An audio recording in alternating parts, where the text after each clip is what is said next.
actuellement jabarani filɛ Mali kɔnɔ Mali kɔ ko mana kɛ fanfa an foli bi aw bɛɛ lajɛlen an b'a fɔ ɲɛna ko aw bisimila aw ka jamukan kan n'o ye baroda ye baroda ye jamukan min na an bɛ sujet de fait de société de choisi ani maa fila bɛ jɛ k'o débattu o maa fila kuma dawlaw bɛ se ka bɔ actuellement media yɛrɛ kɔnɔna la mais kuma dawla fana bɛ se ka bɔ yɔrɔ wɛrɛ kan na actuellement media kɔnɔna la o comme kɔnɔna la an ye maa fila wele actuellement media kɔnɔna la n'olu ti maa dogolen ni plateau kelen in kan yan nɔ yani n k'u présenter fɔlɔ an bɛ thème fɔ an filɛbagaw ye bi thème min b'an bolo ale kɔni thème ka giri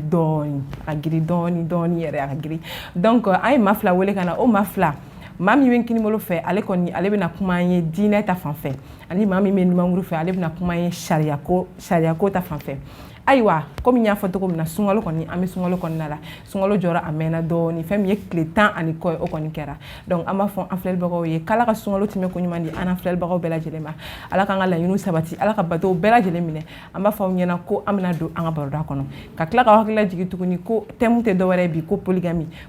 est ce que ale ka ɲi walima polygamy ma ɲi an b'a fɔ aw ɲɛna ko aw bisimila ko kura aw ka jamukan kɛnɛ kan ko walasa k'an ka jamukan lasɔrɔ aw b'a abonné an ka page la Facebook Actuel Media YouTube Actuel Media walima an ka site internet n'o ye www.actuelmedia.net an b'a fɔ aw ɲɛna ko aw bisimila ko kura ayiwa maa minnu b'an bolo plateau kan bi maa min bɛ kini fɛ comme n bɛ to k'a fɔ kuma bɛɛ fɛn ɲuman bɛɛ bɛ daminɛ kini de fɛ maa min bɛ kini fɛ bi ale kɔni a tɔgɔ ka jan kosɛbɛ n'i ma suguru ɲuman don i tɛ se k'a tɔgɔ fɔ ale tɔgɔ ko Sidi Mokhtar Musa Wɔlɔgɛm donc an bɛ kuma di Wɔlɔgɛm ma folikan min b'a bolo ka ɲɛsin an filɛbagaw ma nin wagati in na ani kumakan min b'an bolo ka fɔ an filɛbagaw ye Wɔlɔgɛm. Assalamu alaikum wa rahmatullahi wa barakatuh. Salam alaikum. An ka fɔ ten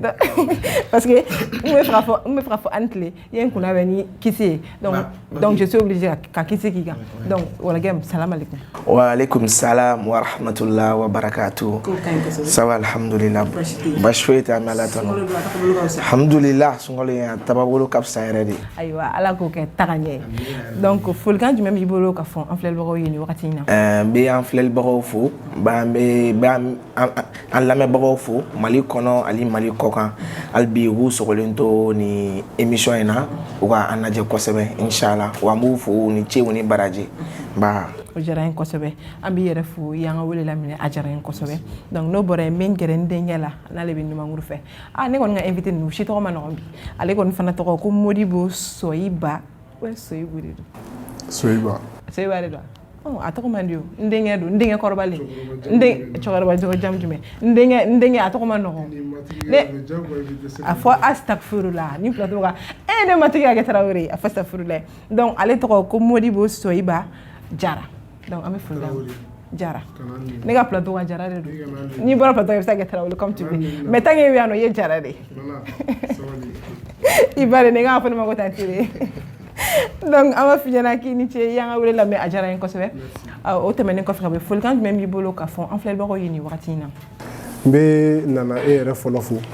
ka Actuel Media ɲɛmaayaso fo cɛ ni muso fɛn o fɛn bɛ Actuel Media la k'u bɛɛ lajɛlen fo ka an filɛbagaw yɛrɛ fana fo kosɛbɛ k'a fɔ ko Ala ka sunkalo in tɛmɛko ɲuman di an bɛɛ lajɛlen ma an bɛna kuma min fɔ sɔgɔmada in na Ala k'a kɛ kuma sabatilen en même temps tulo kunnadi k'a mɛn. Merci. O diyara n ye kosɛbɛ comme n y'a fɔ a ɲɛna cogo min na ko ne ka bi thème o ye polygamy ne ka bi baro kɔni a ma nɔgɔn kosɛbɛ dɛ parce que maa fila min bɛ ne bolo bi bɛɛ bɛn'i de fɛ i ka côté la ne kɔni t'a dɔn mɔgɔ min bɛna fɔ ko polygamy ka ɲi mɔgɔ min bɛna fɔ ko polygamy ma ɲi an kɔni bɛna a lajɛ aw ni ne an t'an sigi ka lajɛli kɛ u kɔni bɛɛ bɛna kuma i ka côté défend sariyatigi b'a ka sariya fɔ ayiwa diinɛtigi fana b'a ka diinɛ fɔ ayiwa an bɛ don baroda kɔnɔ Wɔlɔgɛm i pɛrɛlen wa? Awɔ n pɛrɛla. O ka ɲi kosɛbɛ. Oui ça va Dieu merci. Ok donc an bɛ question fɔlɔ an b'o tɛnku e la komi an y'a fɔ mɔgɔw ɲɛna ko an bɛna kuma polygamy de kan e yɛrɛ bolo polygamy yɛrɛ ye jumɛn ye? Tout d'abord, la polygamie, c'est un système social dans lequel une personne peut contracter simultanément plusieurs unions légitimes. En a tout cas, nous y chez mi mais c'est comme muso chama furu. Voilà. Muso chama. Voilà. Oui, indéfini. Non, mais muso chama c'est comme muso chama furu. N'a fɔra ko muso chama ne kɔni bolo da dɔ kan ka k'a la so n'a fɔra ko chama tarawelakaw bɛ sɔn ka furu fo yi dɛ ou bien. Bon, an silamɛw kɔni an ta dan ye naani ye actuellement. Sinon fɔlɔ i tun bɛ se k'a furu fo 20. Sinon a fɔra ko tɛsɛlɛtala kan ka kɛ o i bɛ naani furu dɔw bɛ to ka tɛsɛlɛ ta ka di ma. Bon o bɛɛ bɛ se ka kɛ o fana bɛɛ bɛ se ka kɛ. O dagalen la. Non ne tɛ fɛn fo kan dɛ. Ok o diyara n ye kosɛbɛ donc n bɛ n gɛrɛ n denkɛ la na hali n'a sɔrɔ ale ye denmisɛnnin a tɛ bɛrɛ dɔn polygamie ko la nka a bɛ se ka kɛ n ye kuma dɔw la n bɛ to ka baro dɔw k'a fɛ mɔgɔkɔrɔba baro dɔw k'a kunna quoi a bɛ se ka kɛ a ye tɔmɔta sɔrɔ o la donc min kɛra n denkɛ ayiwa e yɛrɛ bolo polygamie ye jumɛn ye sariyatigiw ka fan fɛ. Bon sariya la n'i ye an ka droit arsenal juridique lajɛ ani n'i ye diinɛ yɛrɛ fɛnɛ taabolo lajɛ i b'a ye u bɛɛ bɛ ɲɔgɔn sɔrɔ yɔrɔ kelen na an ka jamana kɔnɔ i n'a fɔ komi diɲɛ jamana caman na bɛnkan tɛ kelen ye mais ne bɛ kuma forcément bɛ kuma an ka jamana ta de kan polygamie bɛ na wagati jumɛn polygamie bɛ na furu de kɔnɔ furu yɛrɛ ye mun ye fɔlɔ furu ye togoya de togoya mun dagara cɛ ani muso ni ɲɔgɔn cɛ ala yɔrɔ diinɛ yɔrɔ ani an ka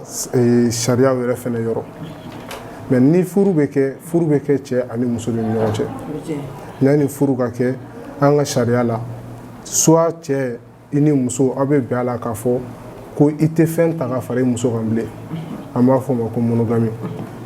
i n'a fɔ komi a bɛ se ka bɛn a kan k'a fɔ ko ni ala ye se d'i ma a bɛ se ka kɛ i bɛ dɔ ta ka fara i muso kan a bɛ fɔ o ma ko polygamie bon o de la sisan n'i ye polygamie jateminɛ k'a lajɛ kɔrɔ mun bɛ se ka d'a ma o ye de yamaruya dira cɛ ma k'a fɔ ko a bɛ se ka muso ta ka se fo 4 ma o de ye polygamie. donc sariya ye da fɔ olu ma sɔn tasalen tala ma. non tasalen tala kɔni o ye kuma wɛrɛ de ye bon tasalen tala ça dépend dɛ n'a y'i diya i bɛ se k'i ka muso 4 kɛ tasalen tala ye o parce que généralement ko ye sariya ye ko tasalen tala o ye. ayi dɛ o ma fɔ dɛ tasalen tala bɛ kɛ jumɛn ye o ye cɛkɔrɔba ye kuma caman na u ka muso laban de a bɛ fɔ o de ma ko tasalen tala. ale to tasalen tala. voilà. donc a n'a kɔrɔ bɛ ɲɔgɔn na. awɔ ne bolo n ko o fana ye duurunan fɔ. ayi dɛ duurunan i bɛ taa seli misiri jumɛn kɔnɔ. bon cɛ y'a kɛra o kɛra. dɔw bɛ se ka aw ye tarawelelakaw a bɛ se ka furu tan mɔgɔ ni anw jɛlakaw tɛ ka veiller dɔrɔn a bɛ se ka furu tan ayi parce que n'anw tɛ yen dɔrɔn ka veiller aw la dɔrɔn a bɛ se ka furu tan mɔgɔ tɛ ko to dɔrɔn dɛ parce que cɛ dɔw bɛ olu kɔnɔ ko olu bɛ se ka muso furu dugu ni dugu mɔgɔ tɛ bɔ a kalama u b'a furu fo baden 6 7 8 9. i ka nin kuma y'an hakili jigin ko dɔ la jaralaka dɔ tun b'an ka kari kɔnɔ ale muso caman b'ale bolo. donc i bilala i matigiw de la sisan i bilala i ba kuturu yɛrɛ la donc problème t'a la ayiwa o tɛmɛnen kɔfɛ ka bɔ yen wɔlɔgɛ min kɛra e la wɔlɔgɛ min komi e bɛ ka kuma diinɛ ta fan fɛ e yɛrɛ bolo mun de bɛ na ni muso caman furu ye a ju bɛ bɔ jumɛn na. bon n tɛ ka kuma ni diinɛ ta fanfɛla dɔrɔn dɛ comme n ye silamɛ ye donc n bɛ se ka n permettre ala ye mun fɔ voilà ka o fɔ nin ko in na ani n yɛrɛ bɛ société min kɔnɔ n ka kabila n bɔra yɔrɔ min na o ye n dege mun na n b'o fɛnɛ fɔ tout d'abord mun bɛ na ni muso caman furu ye wa mun yɛrɛ de nana ni muso caman furu ye an bɛna don o la fɔlɔ n'i yɛrɛ y'a mɛn muso caman furu n'o ye diinɛ côté ye a bɔra yɔrɔ dɔ de la a bɔra ala ka kuran ba in de kɔnɔ n'o ye précisément sourate les femmes ye. Sourate les femmes. Les femmes. OK. Précisément verset 3. Non, oui, muso ka sourate de. Voilà. Précisément verset 3. Ako ama. Et si vous craignez de ne pas être juste envers les orphelins, il est permis d'épouser 2. Ko naya don ko otena clé et denw ni ɲɔgɔn cɛ ou bien yatimɔw ni ɲɔgɔn cɛ a dagalen dɔw ye aw ka muso 2 furu ou bien muso 3 ou bien muso 4 o ko to ala ko tuguni parmi les femmes qui vous plaisent mais si vous craignez de ne pas être juste avec celle-ci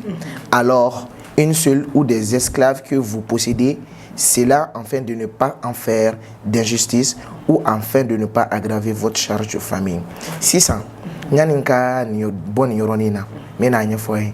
ala kira alayhi salatu wa salam katana folo muso kun se ka furu fo infini i b'a sɔrɔ ɔrɔ muso kun bɛ dan 4 ma i kun b'a tɔ bɔ kɛ jɔnmuso ye ka taa mais an bɛ yɔrɔ min na bi jɔnmuso tile banna i bɛ se ka muso furu fo 4 bon fan dɔ fɛnɛ fɛ ne bɛ an ka sariya contre la awɔ ne b'an ka sariya contre la parce que o yɛrɛ an t'a wele an ka sariya yɛrɛ o ye tubabuw ka sariya de i n'a fɔ cɛ in tɔgɔ Traoré Soiba Traoré Nanto nta togodo voilà ndenge quoi il a fait voilà il a fait un ndenge a fait chogom na demseni do ate fin chamano ni fin no na voilà ate fin chamano ni fin na quoi anka sharia yere ne masoama parce que sharia nyelemante muso be furufo nani muso damanga do ko la yere dine yɛrɛ bi na Mali kɔnɔ ni mana Mali ta k'a lajɛ ni kuma caman ba fu yɛrɛ tɛ Mali bɛ jate dinɛ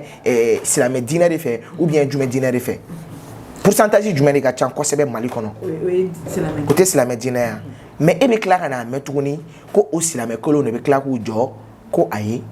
ko cɛ ni muso bɛ bɛn a kan depuis mairie la dɛ n'i y'a mɛn mairie a donna ta a bɔra ta mairie tɛ furu ye o ko silamɛ furusiri in de don. Ma mairie e mairie ka fɛ ko kɛ jumɛn mairie ka bɔ in yɛrɛ furu la e fa bɛ kɛ tɛ mairie kɛ dɛ ne m'a fɔ ne tɛ mairie kɛ dɛ mais ni ye ne ka mairie kɛ kɔni fo ni ye temps sɔrɔ wagati min na dɛ sinon donc e fa e bɛ silamɛ furu kɛ k'i muso la don ne muso ma sɔn o ma don a tɛ ban parce que ne muso mina kɛ ne ɲɔgɔn na dɛ ne bɛna muso furu o mun ye dun bɛ siran Ala ɲɛ parce que i bɛ maa o maa furu mun bɛ siran Ala ɲɛ a b'a cɛ bato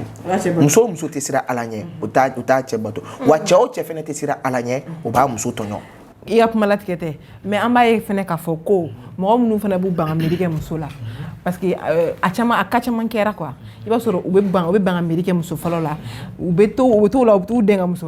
filanan wɛrɛ furu parce que u b'a dɔn fɛnɛ ko ni parce que i b'a dɔn an y'a jateminɛ fɛnɛ ko ni mun ye mairie kɛ muso la n'i bɛ fɛ ka muso furu sa par exemple sisan i b'a dɔn ko a taga ni ka segin ka ca tribunal ni fɛn na parce que u b'a fɔ k'aw ka taa o réfléchir aw ka taa ka na donc o tiriki tɔɔrɔkɔ ɲɛmasinaya de dɔw b'u ban ka mairie kɛ donc u b'u den dɔrɔn ka sɛbɛn furusi ka taga n'i fɛ donc ni Ala nana ka na ye i tɛ se ka fɔ bilen ko taa ni ka segin b'a la donc a y'i ta tɔgɔ ma a b'i bila ten mais n'a sɔrɔ mairie dun kɛr'i la mɔgɔ na bɔ kɔlɔn ma ko furusa bɛ sen i b'a dɔn sinon actuellement yɛrɛ papier tɛ kɛ mairie dɔrɔn na o hali misiriw kɔnɔ papier bɛ kɛ yen nɔ imamuw ka association ba dɔ bɛ ko limama olu kelen bɛ ka fɛn dɔw bila en place ni furusiri taara kɛ misiri kɔnɔ silamɛ furusiri u bɛ papier ta u bɛ fɛnw bɛɛ sɛbɛn témoin ni fɛnw bɛɛ bɛ na la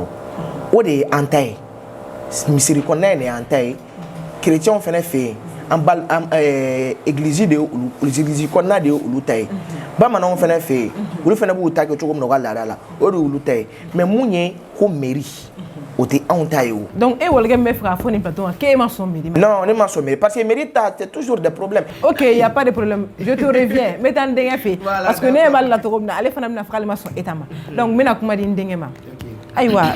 walagɛ min i ka o question jaabi a diyara n ye nka a y'an bila hakili fila la fɔlɔ donc n bɛna n denkɛ ka kuma labɛn n'a kɛra mun ye je te reviens ayiwa n denkɛ walagɛ min bɔra k'a fɔ sisan nɔ k'ale kɔni ma sɔn mairie ye donc yan'a k'o kuma fɔ ne tun ye question dɔ de posé a kunna n'ale yɛrɛ bolo mun de bɛ na ni polygamy ye furu kɔnɔna la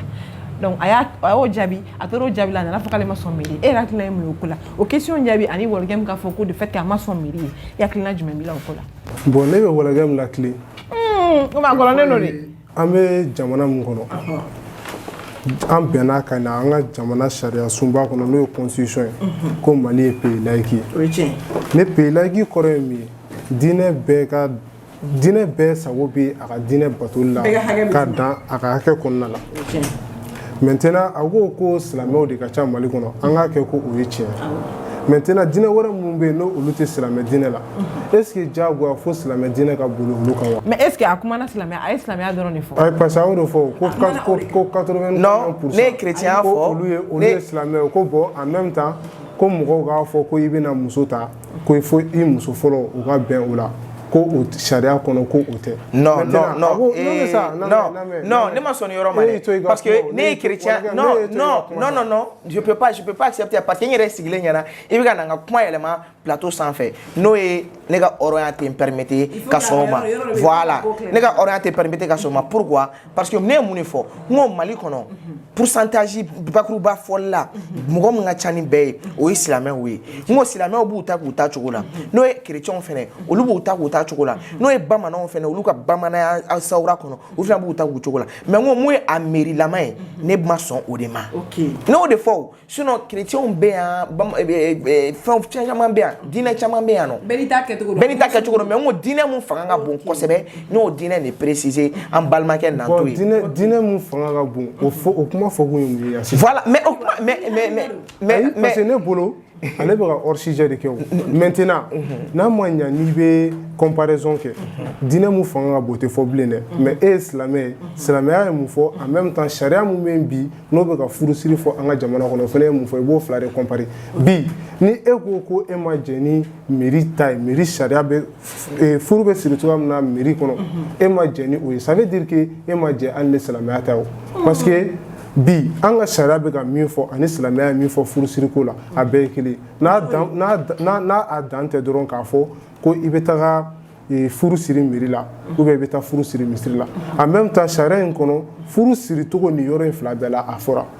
furu bɛ se ka siri mairie la a bɛ se ka siri misiri la a y'a fɔ papier bɛ misiri ta la i y'a fɔ ko papier bɛ mairie ta. ne tun bɛ fɛ k'e ɲɛ est-ce que olu papier ye kelen ye. a bɛɛ ye kelen a bɛɛ valeur juridique ye kelen. ok mais question fana dɔ fana bɛ ne bolo mun de y'a to ni furu sirila mairie la ni mɔgɔ bɛ fɛ n'aw bɛ fɛ ka furu sa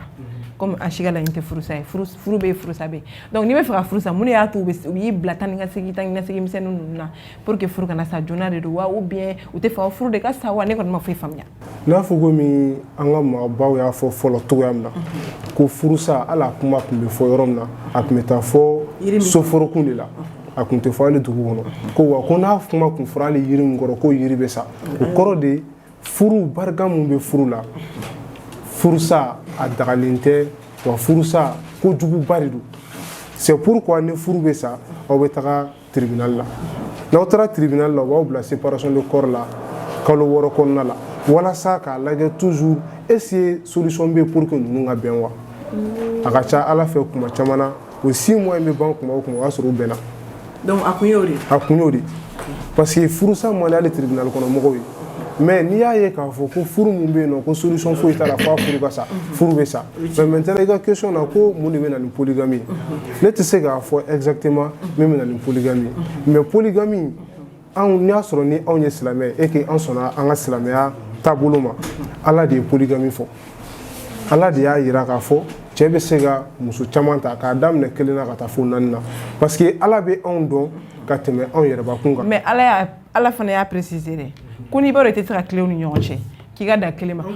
wa n ye wajulu dɔ fana mɛn o don n'an kɔrɔ ko kelen yɛrɛ ko n'i b'a dɔn i tɛ se ka tile kelen fana ɲɔgɔn cɛ k'i ka to ten.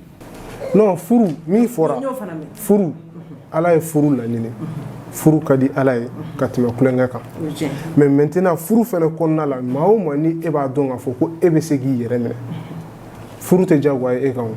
mais n'a ma ɲa n'i kɔni sɔnna ka furu conséquence de bɛ a la o ye jumɛn ye jagoyala ko dɔ de bɛ bi i kan i bɛ kan ka min kɛ furu bato kɔnɔna la i bɛ kan ka i muso bonya n'a ko i muso bɛ kan k'i bonya cogoya min na parce que muso fana jɔn tɛ o hadamaden de don bon en même temps n'i ye muso caman furu i jagoyalen don ka tile i musow ni ɲɔgɔn cɛ mais maa min ni e b'a dɔn e tɛ se ka tile i musow ni ɲɔgɔn cɛ n'i ye muso caman ta au lieu que e ka baraji sɔrɔ i bɛ jurumi de sɔrɔ parce que il faut voir muso caman furu fana baraji de bɛ a la dɛ baraji de bɛ a la. parce que ala de y'a fɔ n'i y'a kɛ ala ta kɛcogo la a furulen kɔfɛ n'i y'a kɛ ala ta kɛcogo la n'i ma daraja mun sɔrɔ a la i tɛ kojugu sɔrɔ a la mais maa min ni e y'a kɛ k'a kɛcogo juguya ala y'a fɔ k'i k'a kɛ ka dan yɔrɔ min na i m'o kɛ a ko bɛ gɛlɛya. ne yɛrɛ kuma tɛ ne da tuguni baraji fana bɛ muso caman furu. o de don ko ala bato de don ala de y'a fɔ ko k'a kɛ o.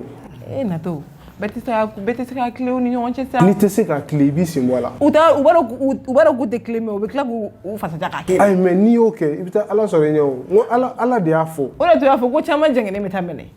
ko caman jɛngɛnen bɛ taa ala sɔrɔ yen. muso furu jagoya tɛ i ma cogoya min na muso caman furu fana tɛ jagoya i ma ten mais n'a ma ɲɛ n'i sɔnna k'i sen don muso caman furu la i b'i jija i bɛ tile muso ni ɲɔgɔn cɛ parce que i b'a dɔn problème ye min ye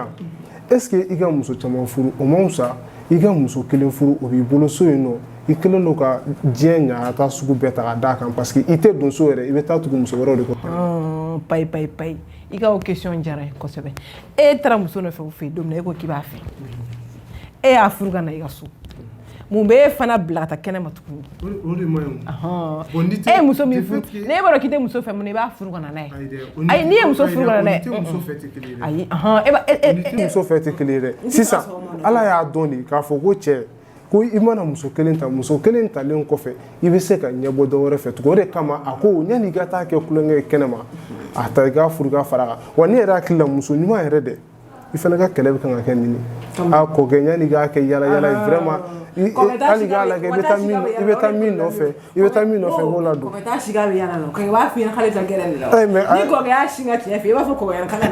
me ko ta shinga ti fi ay na so ni ko ga ta geren na igo don sa o te dun na me e ba ko ga sila me ko ke te so galon tigema o ni ko ga ma ka ta geren est ce que kan ko so be tu kunya e ma ga ti ga so be mo donc e bi si de ga fo ka ta geren na oh ni ibeto ala ka ta geren da ibe so na fo ko ke do gon soro oh era kule no o be ko were se wala problème yi ni abeta gerena bi kan ga fi kapta gerena mais na beta yoro were ama nga fi na fene ka bi ta gerena ka parce que gal ali galon tike flene wo haram ya lenu problème yi me do tik mo bis bu ko sabaru suno be body me ta en fait o tu nu so che voilà bonere bo do ne bo mo ko pade do o be meta en fait o tu nu so che o be se ga na fene mbora en fait o tu nu so che normalement ni be bo ama fo ko fo i muso de autorisation di mai ga bore mais normalement eni muso de be so kono bon anga fo furdam ne le baro wasro dente fo te donc eni muso de be so kono la e be se ga botu godi eta fi muso ke be tan fe ala kan kisi ni ko e soro dun ne muso wala ne muso ga data la dun e be se ga fo normalement i boli kata iga yala la ube kati iga chila i muso sego to mais mi yere ka fo i muso ina a karsa ne na bo mina tan yoro ina o ija waika parce que o te dore ni i mena ga soro imana au moins ya fi muso ina metan yoro ina wa ala ga nkishi ne ko yi soro bien ne muso mena ga soro mi muso be kila ka to yoro kele ne la a karsa ko ma captain yoro ne la mais ni e be boyete ta yoro etita yoro ni ngali gene ne e muso furu e muso kelen furu si c'est e be fra bo flana no fe donc do chwe meta barola o fi yala ne ebe boy skip ni joyi mto afoko kasa meta muso fe ebsara fo pas fo wa fo ni nda chamo chere o ko gele ya o ko gele ma orobe mais o mo sanga galon te ya e te se muso chebe be sanga ti joyi mto o mi da ko muso fe ya ta fo mina ti dogon fi wallahi te se ga fo e ko ngo dollar am tan ko fere Allah akbar eto ala metu ga wata de donc ama fan fle lo yana ko op sur le no boroda de la ko wala saka nga jam kanu na sura abonné nga page la Facebook Actuel Media, YouTube Actuel Media wala ma nga site internet www.actuelmedia.net donc ama fa nyana toujours ko akaw sur le to nga émission na aywa wala gem an fa mana don parce que ndenge ko me fera abe fera ndashi rek kuma la donc c'est ira na tugun aywa wala gem era bulu comme il y a faut que courant de afo est-ce que c'est normal tu as comme ça alhamdulillah mais ala tanu folo toujours kala bargada wa ambe sharia ka faut que bato man foete ni ali ala subhanahu wa ta'ala inte ko wa ko ala kira alayhi salatu wassalam o ya ka chide mena mo fo en balmakay tout d'abord mena ni mairie na toy mairie yere ne adon wala gam ku sigile no aya armeri mairie na to mairie yere munye ani anga silamaya sharia yen munye bamana sharia yen munye chrétien ba ge chogodi ani Allah subhanahu wa ta'ala fene jume fo klenia na muso ni nyokonche voilà tout d'abord mena ni fendo e folo mairie la nitra mairie la feno de bu boloko alliance mais mo ta donc alliance tene tegela ni warje de mais bibi na mali kono furu joli be ke ko alliance te mo tegela est ce que mo be alliance in korodon o ba do tegela mais est ce que o ba korodon alliance ni jonya sini awo jonya sini do folo tubabu fe o tume bagi de do muso tegela niwe muso bagi do tegela don aba yira ko ntadi yefo jela ba abi na fi ye muso sane jo mais ani na no tako mais alliance ndu dara gane sanu iba don généralement en français fleni ame fonta ame mogo ka la danu ka culture ta ante munya do alliance nye jonya sini folo flana mairie islamé mon fo muso kanga asume a cey kuma be che fene kanga a muso bonya ka muso janye ko ke mun teta sharia contrôle mais mairie bena munke mairie bena kuma dadi muso maga muso la révolter che kama na fora pourquoi ni ya me obeta aussi aba fa ko polygamie monogamie ni ndani ni kuma chama ba ni be mairie konna de o na tra ni islamia sharia est-ce que ibe ni me ni tra ni islamia sharia ibe polyandrie me iba me mairie de manani ni fait content nbeya tubabu ka sharia de manani ni fait na mais pour l'année mu check fait muso ka foka be che chama furu ka che furu anga ni yoro ere to e man na dana ijo non e gane la meban e gane la me kosanina je t'en prie waro min kadina nato ne be na mu fie ibaro ifleni e dem seni fitini ibe to ka chokoroba kuma la me anka iblasira quoi parce que kuma do be no ne te se ga jenaye non parce que ne te se ka jenaye quoi moi je parle il coupe ma parole amanga ne ga kuma tike parce que ne ma kuma di ma mais ibene la me follow ikanda ne ga ni yoro tike ibene la me follow ne be fega mu fie meri konna ina me fega mu fie de antara mu goro ga culture ta kana adwana ni ya me polyandrie andana ni tubabu ga sharia de ka wana na meri ne ka kosani na u me ga commencer ka mugo do kungulu nyaga me u be ka do école ni fe na ka fo ka mugo inciter ka ta kan ali pere ina ali gorje ga ina u be ka u me ga commencer ka daga o mais méritere anga sharia la anga président mtemena ibeka ala ka nyina la o ka wakati ku me ka essayer ka daga o be ka gérer jambo karamogo la ka se ku be ko daga mais ni to kalama parce que il ne fait pas beaucoup de recherche allez dem sénateur recherche chamanke ani o fene la mena fen wore mu foye tuguni anga alquran ba en kono no suratul nisa verset 129 ala e jume foye muso chew ka clean ala muso fanfe che te se ka clean muso nani nyogon che abadan na me atese ka clé abadan ala e mone foanye pour que abe wolo yem mene kene asa ay dam so kelema ala e non ala e mone foanye akwama vous ne pourrez jamais être équitable entre vos femmes même si vous êtes en net soucié.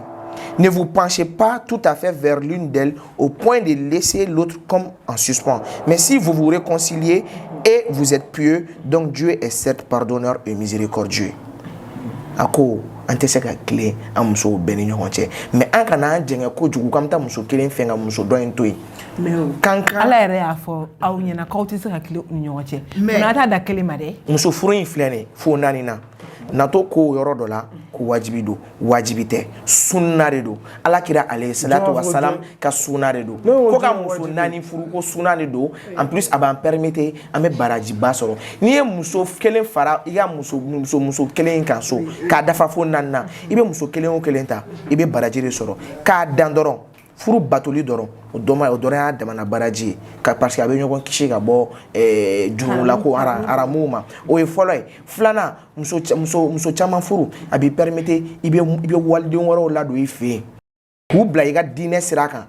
k'i ka u ka éducation m'o faamu ok muso kelen bɛ ne bolo ne ye muso wɛrɛ ta k'o furu i b'a dɔn tout d'abord ne y'a furu de ne y'a bɔ muso gana la ka furu a fana i bɔ cɛ gana voilà o ye fɔlɔ ye filanan a bɛna denw de di yan n'i y'a mɛn fɔlɔ den hɛrɛ de i den de bɛ se k'a to i bɛ don alijinɛ la wa den bɛ se k'a to i bɛ don jahanama kɔnɔ n'i ye den sɔrɔ k'i den éduquer diinɛ sira kan ka ɲɛ ka diinɛ don a la hali ni don min na n'i tɛ yen tant que i den bɛ duwawu k'i ye i ka ko caman bɛ nɔgɔya dɛ sini alikiyama dɛ n t'a dɔn n'i bɛ k'a faamu en plus de ça muso naani furu fɛnɛ ni muso kelen b'i bolo ni yanni i k'a fɔ k'i bɛ bɔ kɛnɛma ka taa sunkuru wɛrɛw tigɛ ka fɔ i bɛ taa fɛtikɛyɔrɔ ni fɛnw na k'i bɛ taa muso wɛrɛw lajɛ o de la i bɛ se ka muso fila ta ka muso ala kira alayhi salatu wasalam a ko a ma yanni aw ka muso furu muso bɛ furu fɛn naani de kama o ye ala kira alayhi salatu wasalam a fɛn fɔlɔ a ko sa noblesse son degré de religion sa noblesse o ye a ka hɔrɔnya ye son degré de religion o ye a ka diinɛ fanga ye sa beauté o y'a ka cɛɲa ye sa richesse o ni o y'a ka waribatigiya ye a n'a ka wari dɔrɔn tɛ dɛ nafolo tɛ wari dɔrɔn ye o mais à la base ala kira alayhi salatu wasalam me mun fɔ an ye ko choisis celle qui est pieuse tu seras gagnant muso min ka limaniya ka bon ni bɛɛ ye silamɛya diinɛ b'a dusukun na n'i ye o ta i bɛ lafiya diɲɛ yɛrɛ kɔnɔ mun de la i bɛ lafiya diɲɛ kɔnɔ parce que i ye muso furu tant que a bɛ siran ala ɲɛ a tɛ sɔn ka kojugu k'i la muso fɛnɛ fanfɛla la yanni i ka sɔn cɛ la tant que silamɛ tɛ tant que a tɛ siran ala ɲɛ kana sɔn a la parce que cɛ o cɛ i tɛ siran ala ɲɛ i b'i muso tɔɲɔ kuma bɛɛ i b'i muso dusu kasi k'i denw dusu kasi wa ni muso dun dusu kasi la a bɛ jouer den kan parce que a nɔ bɛ bɔ den na a b'a to y'aw den barika tɛ don a la wa a bɛ kɛ bɔnɛ den de ye yanni hɛrɛ den parce que bɔnɛ den ni hɛrɛ den fana bɛ ɲɔgɔn na mais n tɛ na ni nin kuma ninnu ye ka débat janya mais n bɛna fɛn kelen min fana fɔ ye tuguni n bɛna fɛn kelen min fɔ ye muso naani furu in fɛnɛ mena nafa wɛrɛ fɔ ye ngo nya ni cɛ ka bɔ kɛnɛ ma ka bɛ taa sunkuru tigɛ o n'a ye muso fɔlɔ furu i b'a sɔrɔ n'o cɛ ka ye ne n'a ye filanan furu ni diinɛ b'o dusukun na n'a ye sabanan furu n'o bɛ se tobili la n'a ye naaninan furu an ka ni kɛlɛ bɛ du kɔnɔ o naaninan in ka kɛ mɔgɔ sabalilen ka kɛlɛ ban o cɛ in a lafiya la diɲɛ kɔnɔ dɛ i b'a sɔrɔ a jogo dɔn bɛ bɛɛ la mena sigi mena sigi kuma kan pour que i k'a faamuya par exemple n'a ye fɔlɔ furu diinɛ b'a bɛɛ dusukun na dɛ fɔlɔ cɛ ka ɲi wa diinɛ b'a dusukun na yɔrɔ o kɔni a tɛna bɔ kɛnɛ ma k'a bɛ taa muso cɛ ɲuman ɲini filanan o bɛ se tobili la wa diinɛ b'a dusukun na o kɔni a tɛna bɔ kɛnɛ ma k'a bɛ taa dumuni san restaurant ni fɛnw na sabanan i b'a sɔrɔ o kumacogo ka ɲi peut-être a sawura fɛn ka ɲi quoi kojugu hɔrɔnya b'a la kojugu i b'a sɔrɔ a tɛna bɔ kɛnɛ ma k'a bɛ taa hɔrɔnmusow ɲini naaninan i b'a sɔrɔ o bɛ tobili u bɛ se tobili la ou bien u bɛ se fɛn wɛrɛw la a tɛna bɔ kɛnɛ ma k'a bɛ to yɔrɔ min donc n'i ye muso naani furu n'a dafalen bɛ mun bɛɛ la hɛrɛ y'i ta ye o hali ni ma bɔ kɛnɛ ma ka taa baarakɛyɔrɔ la en plus ni muso caman furu yɛrɛ ye garisɛgɛ de ye quoi i garisɛgɛ de bɛ yiriwa ne ka cɛ ne f'i ye dɛ parce que n'i kɛra dutigi ye du bɛɛ garisɛgɛ bɛ taa e de bolo muso naani furu i b'a jateminɛ muso naani tigi bɛɛ ye waritigi de ye wa den caman b'i bolo i ye waritigi de ye n'i ye muso naani furu i bɛ den caman sɔrɔ wa den caman tigi ye waritigi de ye cogo di fɔlɔ mɔkɛlaka ni olu ka mais a ma fɔ ko denkɛ kelen dɔw ka wusa ni denkɛ tan dɔw ya e yɛrɛ bɔra ka fɔ sisan nɔ ko n'i ye muso furu n'i bɛ ka muso dusukasi donc den bɛ kɛ dusukasiden n'i ye so fa dusukasiden na nafa t'i ye dɛ ne bolo o ɲuman ye mais n'i ye muso kelen furu i ni muso min ka di aw ka di ɲɔgɔn ye aw b'aw ka kumadenw n'aw ka ko bɛɛ kɛ donc ka den kelen sɔrɔ la den kelen nafama ayiwa n'o den kɛra den garisɛgɛba ye ka kɛ waritigi ka tila ka kɛ den silamɛ fana ye mun bɛ bato k'aw ye waati bɛɛ lajɛlen hali n'aw tɛ don min na a bɛ dugawu k'aw ye ne kɔni bolo o nafa fana ka bon ni e danna o muso kelen dɔrɔn ma sitanɛ dun filɛ nin sitanɛ bɛ se hadamaden bɛɛ lajɛlen na dɛ tout d'abord y'an ka segin kuma tan ni kuma ye an ka fɔ awuzu bilahi mina shaitanir rajim parce que an bɛ kuma o kuma la an ka tanga ɲini ka bɔ sitanɛ Alahu taala fɛ ka bɔ sitanɛ tɔɔrɔ ma n'i ye muso kelen furu hali n'a sɔrɔ diinɛ b'i dusukun na k'a fɔ k'i tɛ tilen n'i ka diinɛ tɔ tɛ dɛ i bɛ se ka kɛ diinɛ ɲɛmɔgɔba ye i tɛ jurumila ko yɛrɛ ba kɛ ka muso kelen t'i bolo wa i bɛ sa ka sɔrɔ i ma kojugu kɛ o bɛ kɛ mais o ye a côté ɲuman ye mais an k'a kɛ sisan kuma dɔw la ni sitanɛ donn'i dusukun na muso kelen dɔrɔn b'i bolo i b'a sɔrɔ e bɛ bɔ kɛnɛ ma k'e bɛ t'i yaala ou bien k'i bɛ taa ci dɔ la i ka bali ka walimuso dɔ ye kɛnɛ ma i ka de fait que parce que ka muso lajɛ yɛrɛ cogo dɔ la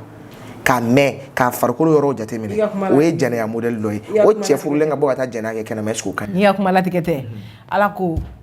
par exemple an bɛ sunkalo la sisan u b'a fɔ ko mɔgɔ dɔw bɛ fini dɔw don olu man ka don sunkalo fɛ ko parce que a bɛ dɔw ka sun tiɲɛ n bɛna f'i ɲɛna ni u y'a fɔ wajulikɛlaw y'a fɔ ko n'i ye mɔgɔ ye fini dɔ b'a la fini min b'i ka sun bɔ a cogoya la n'i y'a ye siɲɛ kelen ala bɛ yafa i ma o la mais ka tila ka segin k'a lajɛ donc o la kɔni o diyar'i ye filanan diyar'i ye donc pour te dire que i bɔra siɲɛ fɔlɔ la e bɛ bɔ ka t'i senna yala e b'a dɔn pɛrɛn ni e bɔra e bɛ taa fɛn ye fɛn min i bɛ fɛn min kanu mun b'i bila senna yala la tuma bɛɛ bon o dɔrɔn tɛ dɛ bon n bɛna n sara muso la n bɛna i ye nin kuma min fɔ nin ye kuma ba nin ye Alakira alayhi salatu wa salam ka sunna de ye cɛ ka to k'a muso tɛgɛ minɛ ka taa la yala ka kulonkɛw k'a fɛ k'a nisɔndiya hali a ka ca Ala fɛ hali n'i ye muso wɛrɛ mun ka ɲi n'ale ye ale b'i kɛrɛfɛ i bɛ maloya k'o tigi yɛrɛ lajɛ wa n bɛna kuma barikama dɔ f'i ye ayi wa n bɛna kuma barikama dɔ f'i ye wala kɛ ayiwa n denkɛ ko k'a bɛ fɛ ka kuma parce que i bɛ ka kuma minnu fɔ i bɛ ka kuma minnu a bɛ ka fara fara non a kan ka fari fɛn dɔɔni parce que i b'a dɔn olu ye an ka 21e siècle fɛn u kunkolo ma labaara kosɛbɛ o de b'u bila nin fɛn ninnu fɔli la mais yarabi Ala k'a lakanda quoi Ala k'a lakanda k'a bila sira ɲuman kan quoi ani k'an bɛɛ bila sira ɲuman kan o de ɲɔgɔn tɛ quoi o ma lakandalen tɛ de ayi non a kanalen don mais fɛn caman bɛ yen a m'o faamuya hali bi i b'a dɔn n'i kɛra ni hadamaden n'i yɛrɛ ka n'i danbe bila k'i culture bila ka taa mɔgɔ wɛrɛw sariya ta ko droit dɔrɔn i bɛ perdu quoi ale jogo de y'o quoi a to an ka kuma di n denkɛ ma fo k'i wɔsi tiɲɛ yɛrɛ la question jaabira ka ɲɛ an filɛbagaw ye faamuyali sɔrɔ wa ne yɛrɛ ye faamuyali sɔrɔ n'Ala sɔnna wa ni émission in kɔfɛ kɔni est-ce que mɔgɔ wɛrɛ ɲininkali kɛ polygame ko la bilen a ma da la dɛ ayiwa n denkɛ i ye kuma ɲini nana nin émission in kɔfɛ ne sirannen don mɔgɔw ka na actuel média kama ko kuma te k'a fɔ ko nɛn ka di kuma ye kuma fɔcogo kuma sigicogo ɲɔgɔn kan ani tiɲɛ fɔli a ka kuma la wo ko an ka fɔ auzu bilahi mina shaitani rajim ne fana b'a fɔ auzu bilahi mina shaitani rajim parce que walakɛ min ye kuma dɔw fɔ ne bɛ n yɛrɛ ɲininka comment est ce que nin bɛ se ka bɔ silamɛ da cogoya min na cogo di kuma jumɛn jumɛn muso caman furu droit y'a fɔ silamɛya y'a fɔ contradiction bɛ min contradiction tɛ yen tilennenya musow ni ɲɔgɔn cɛ droit y'a fɔ ne ma silamɛya kalan wa ne hakili la silamɛya y'a fɔ mais walakɛ min ka kuma la walakɛ min ko ala ko ko mɔgɔ tɛ se ka tile musow ni ɲɔgɔn cɛ i ma ka kuma faamu mɔgɔ la o i ma ka kuma faamu non i ma ka kuma faamu maintenant sisan ne ko a y'a fɔ a ka kuma kɔnɔ tuguni ko u tun bɛ fɛ ka na ni PDA ye k'u bɛ ka o ko fɛn ko k'o don ɲɔgɔn na ne tɛ dɔwɛrɛ dɔn dɛ n tɛ dɔwɛrɛ dɔn dɛ Mali sariya mun bɛ yen bi code des personnes et de la famille min taara san 2011 a sɛbɛnnen don o kɔnɔ ko furu haramuyalen don mɔgɔ ni ɲɔgɔn cɛ n bɛ a mɔgɔ kelen-kelenna bɛɛ fɔ a b'a mɛn mɔgɔ i ni ba ɲɔgɔn cɛ le fils et la mère o kɔfɛ dɔgɔnin ani kɔrɔmuso ou bien kɔrɔmuso balimamaw ni ɲɔgɔn cɛ furu haramuyalen don olu ni ɲɔgɔn cɛ o kɔfɛ fa ani den furu haramuyalen don i n'o ɲɔgɔn cɛ ani kɔfɛ tuguni i nièce n'a fɔ komi i kɔrɔkɛ den i kɔrɔmuso den furu haramuyalen don i n'o fana ɲɔgɔn cɛ o kɔfɛ tuguni mɔgɔ mun n'aw bɛɛ ye n t'a dɔn des personnes du même sexe bamanankan na n bɛ hakɛto ɲini kɛ voilà n bɛ hakɛto ɲini kɛ mɔgɔw fɛ o yɔrɔ la mɔgɔ mun bɛ yen k'a fɔ ko bon kuma in fɔli ma nɔgɔn voilà cɛ fila ka furu bɛ muso fila ka furu o haramuyalen don pour ne citer que ceci o kɔnɔna la k'a fɔ mɔgɔw ɲɛna k'a fɔ sariya fɛn o fɛn bɛ ta jamana kɔnɔ o kɔfɛ sariya fɛn o fɛn bɛ ta jamana kɔnɔ a bɛ lajɛ de est ce que nin diinɛ ni nin diinɛ in an bɛna sariya min ta a n'o taabolo bɛ taa i t'a ye k'a fɔ ko sariya bɛ ta k'a fɔ ko ani diinɛ dɔ bɛ taa ɲɔgɔn contre la a kɛra k'a fɔ tuguni an ka droit kɔnɔna la k'a fɔ ko chaque femme est un ménage i mana na muso o muso ta o ye muso kelen o kelen n'a y'a ka guwani bɛɛ b'a dɔn k'a fɔ an ka silamɛya sariya kɔnɔna la ka taa dumuni ɲini ka na di denbaya ma ka muso fɛrɛ bɔ ka muso furakɛ n'a bana la ka denw fɛrɛ bɔ ka denw furakɛ n'u bana la ka tila ka éducation ɲuman d'u ma k'u don kalan na o ye cɛ de ka baara ye wa an ka sariya kɔnɔ a fɔra de ko ni se bɛ muso ye k'a kɛ muso bɛ kan k'a kɛ muso bɛ kan ka dɛmɛ don a cɛ ma wa an ka tubabu sariya in fana kɔnɔ o de fɔra c'est comme sisan nɔ dɔ k'a fɔ dɔrɔn ko sariya mun bɛ ka fɔ diinɛ ta fanfɛla la ko o ye arabuw ka culture ye k'u bɛ fɛ k'o ta ko ka n'o bila anw fɛ yen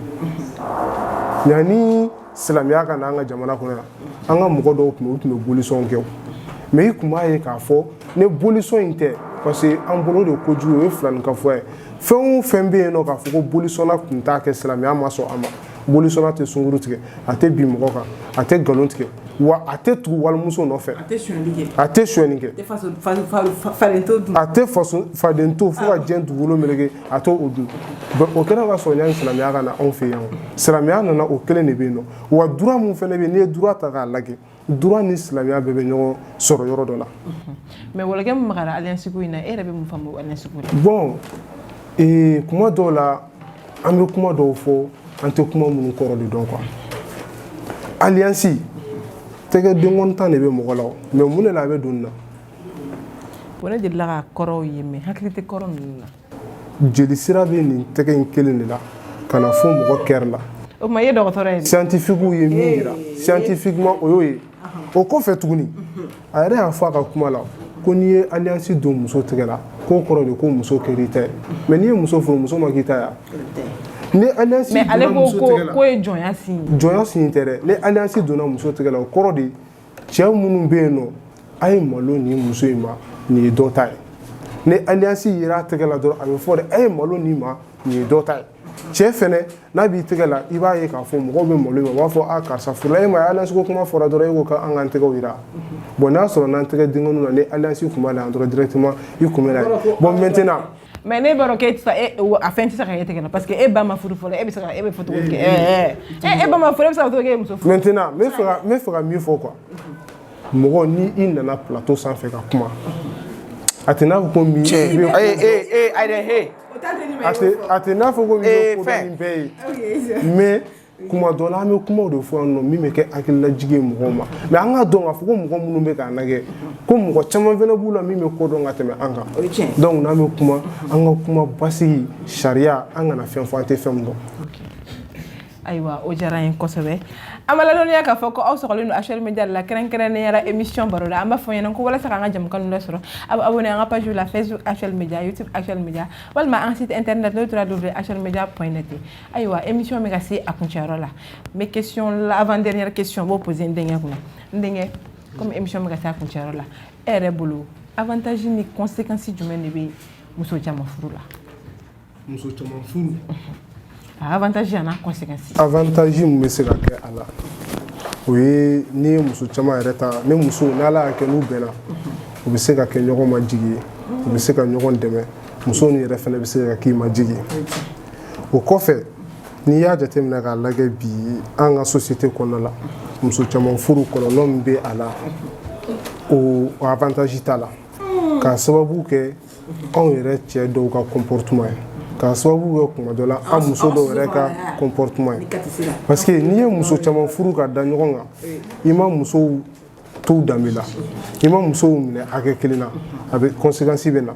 conséquence bɛ na denw na wa conséquence bɛ na i ka du fana la wa ni ala ma si d'i ma ou bien ni ala ye si d'i ma ka den ni muso in to i kɔ i salen kɔfɛ a bɛ kɛ tiɲɛni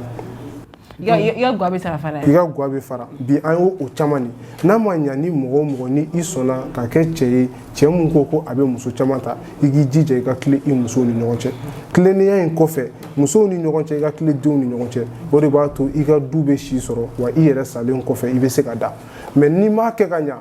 a bɛ gɛlɛya dɛ. Ayiwa i k'o jaabi diyara n ye denkɛ nin tɛ denmisɛnnin kuma i da kɔnɔ donc n'o tɛmɛna ka bɔ yen an bɛ gɛrɛ wɔlɔkɛ min na wɔlɔkɛ nin question ye avant dernière question ye.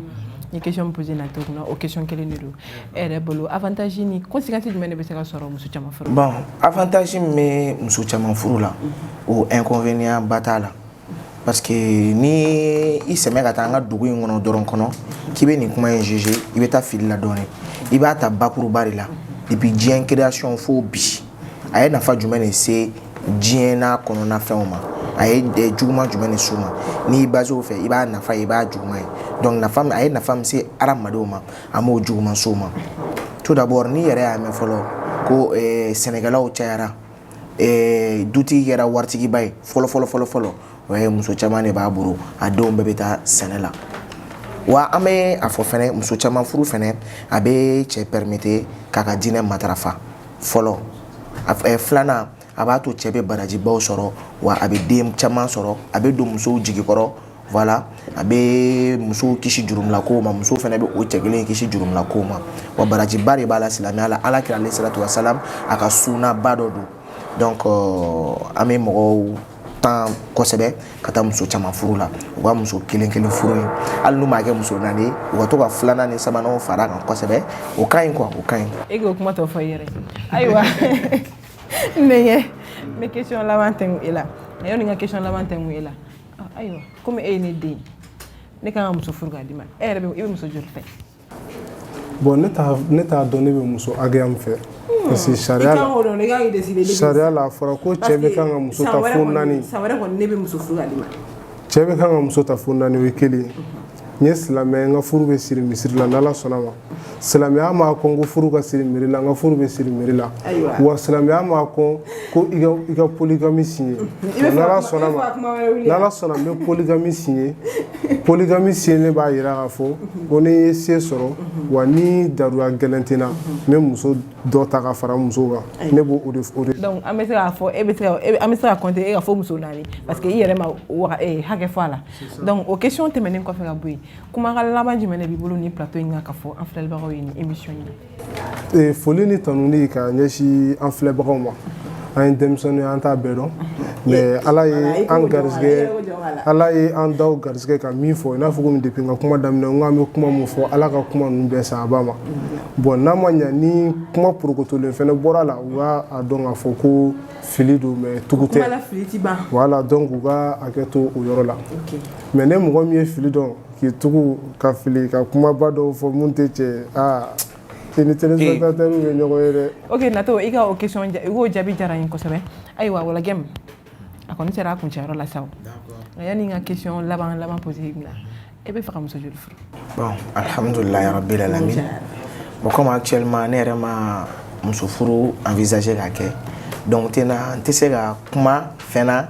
ka sɔrɔ ma mu bila n kunkolo la. donc aw si tɛ se ka fɔ a bɛna muso non o tɛ quand même a kɔni ka di ne ka ala kira alayhi salatu wasalam k'a ka suna in sabati ka kɛ wala kisi nɛma b'a ye k'a kɛ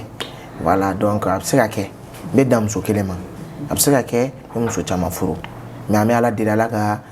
si barikaman d'a ma mun bɛ se k'a to an bɛ se ka ala kira alayhi salatu wasalam ka suna in kɛ inshallah. an bɛ dugawu kɛ ala ka muso barikaman nɔgɔya. amina yarabi amina yarabi. donc i ka o question diyara n ye kosɛbɛ donc question laban kumakan laban jumɛn b'i bolo ni plateau in ka fɔ an filɛbagaw ye. bon kumakan laban min bɛ ne bolo ni plateau in